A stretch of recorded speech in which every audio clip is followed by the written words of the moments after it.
We're about to start round 26, another round using the white yarn here. And we're going to start connecting up these white ones, or continue connecting up these white ones. You remember this last one, we actually crossed them. Now we're just going to continue them over at the angle, so no crisscrossing this time. We will do that again later on though. So for right now, you want to join, that was a little too long. You want to join your white yarn. Remember I told you these spike stitches were going to be our landmark later on. This is when we use them.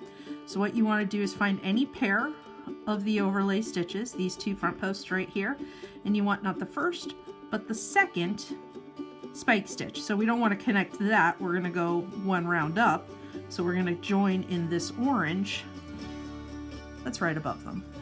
So join in there, and remember that counts as our first single crochet. So now the repeat, we're going to start with 6 single crochet. So that's 1,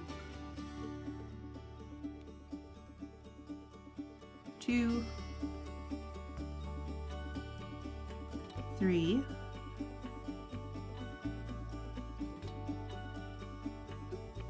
4, 5, 6.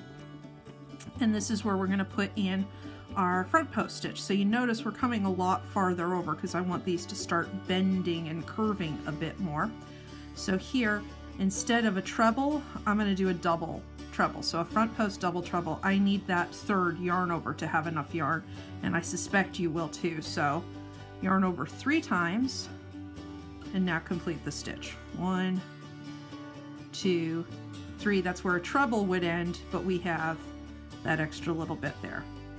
Skip that stitch, and now 6 to get to the other side. 1, 2,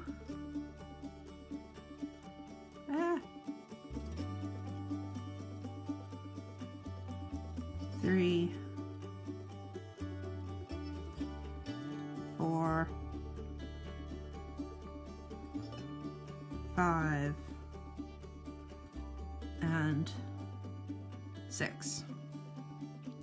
So that gets me over here, and I'm ready to do this one on this side. Remember, no crisscrossing yet. We're just going to do each one on their own side.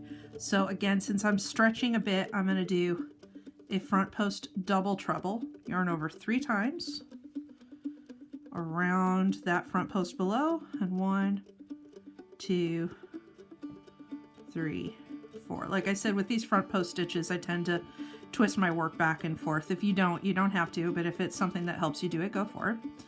Skip this, and we only have 1 single crochet left to finish the repeat. Notice my next one, which is the start of the next repeat, is all set to go right above that second spike stitch down below.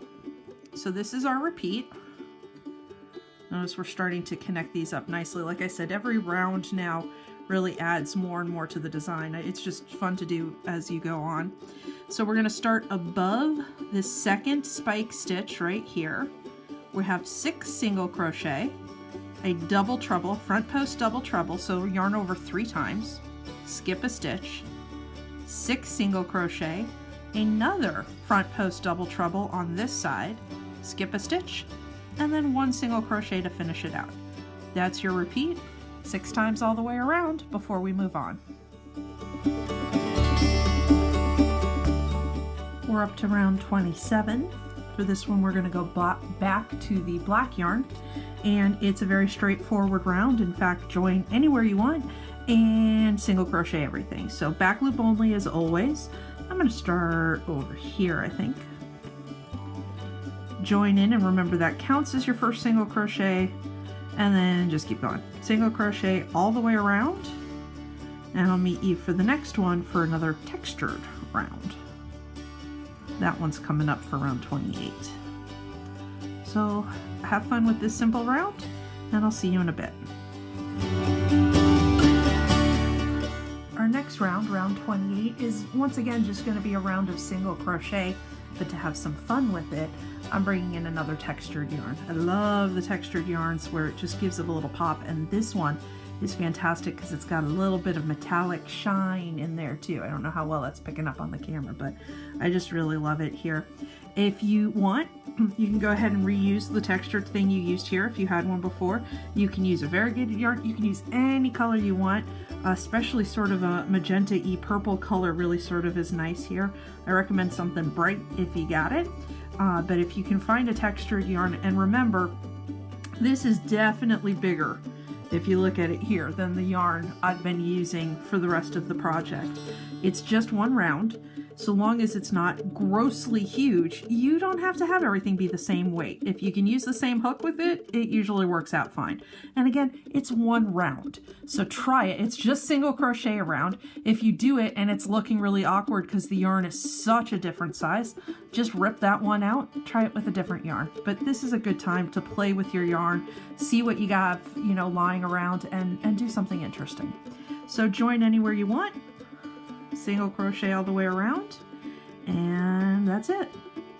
Have fun.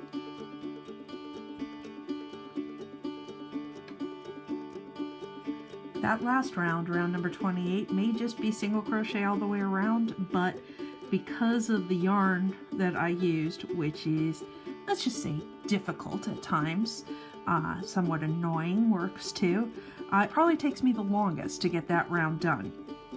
So that round may be the longest. This next round, which by the way I'm going back to the black yarn, and it's once again just single crochet all the way around. Though it is just that basic of an idea, it's probably the one I need to be the most careful on. Because for me, I don't know if you can see this on the video, but I can't see those stitches to save my life right now. So it's kind of tough to do this next one. So I shoot for the back loop only.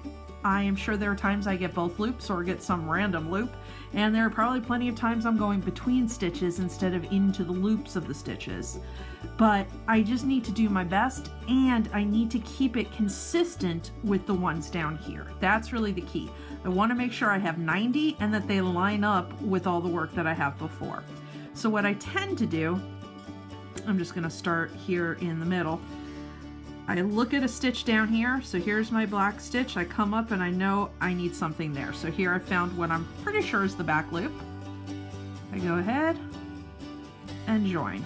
So now it's just single crochet around, and all I do is follow my hook up and make sure that that's where I put my next stitch.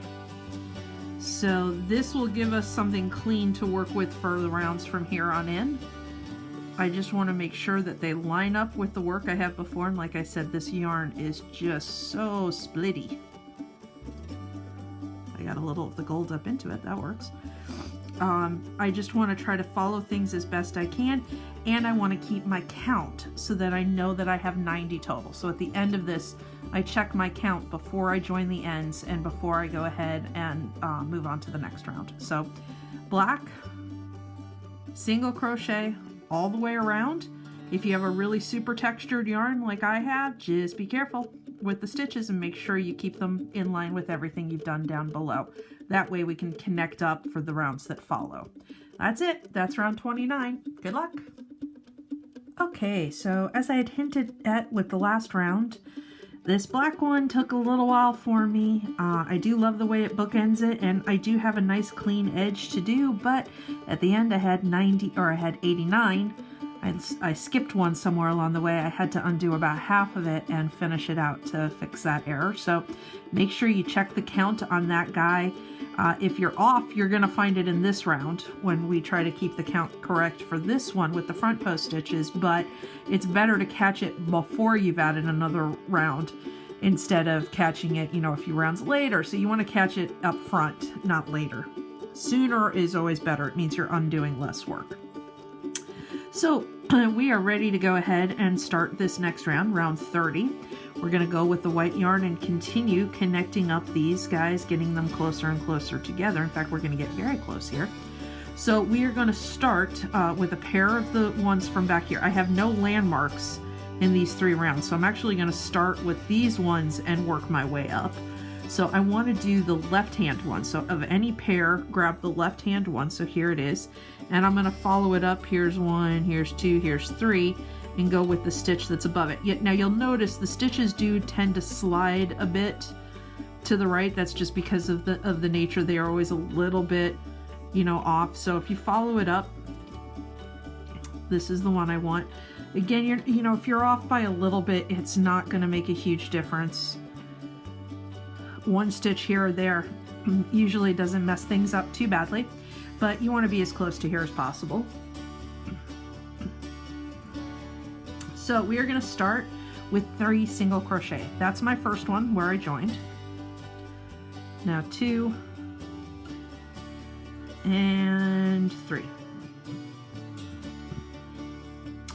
Next up, I've got a front post treble, only going to need 3 this time, and I'm going to come back and connect it to this one that I've just sort of gone past. I'm not going to go here yet. I'm going to do this one that's sort of below me and to the right a little bit. So 2 times, grab the yarn, 1, 2, 3. Like I said, if you need the extra one, this one's a little tight here. If you need that extra yarn over, go ahead and do it. I'm going to skip 1, and I actually only have 1 single crochet between these 2. So this is going to sort of arc over quite a bit, and I definitely was a little tight with this one here. Let's see how it is. I may end up going back and fixing that. So I have 1 single crochet here, and then another front post treble. So I'm going to try to do this one a little more loosely. See if that helps me a bit. Skip 1, and now 9 single crochet to finish. 1, 2, 3, 4, 5, 6, 7, 8, 9. And now we can check where we are. If you notice, the next stitch is the one that's above this front post here. So that's good. This, I really did do it a little too tight. You notice how it's kind of pulling and curling in. So frankly, after I'm done recording this one, I'm going to go back and stretch that out a bit. In fact, I may end up doing double trebles for these just to have that extra little bit of yarn. The first time I did it when I wrote the pattern, a treble seemed to be enough. Now I think I need to yarn over 3 times and do double trebles here, but this is the pattern. You're going to start here in the stitch above this. Here it's being pulled over so much it's hard to see that that was the stitch above the front post. We have 3 single crochet followed by a front post treble, but I think I'm going to go back and make this a double treble. Skip 1 single crochet, and then another front post. Again, I think I need a double treble here. Skip 1, and then 1, 2, 3, 4, 5, 6, 7, 8, 9 single crochet to finish out the repeat. So go ahead and do that all the way around. I'm actually going to undo this guy because he just doesn't look as neat to me as I'd like. So I think I want him to be a little looser, and I'm going to go ahead, continue from here, and redo those front posts as double trebles, yarning over 3 times. So see which one works best for you, finish out the round, and I'll catch you after that.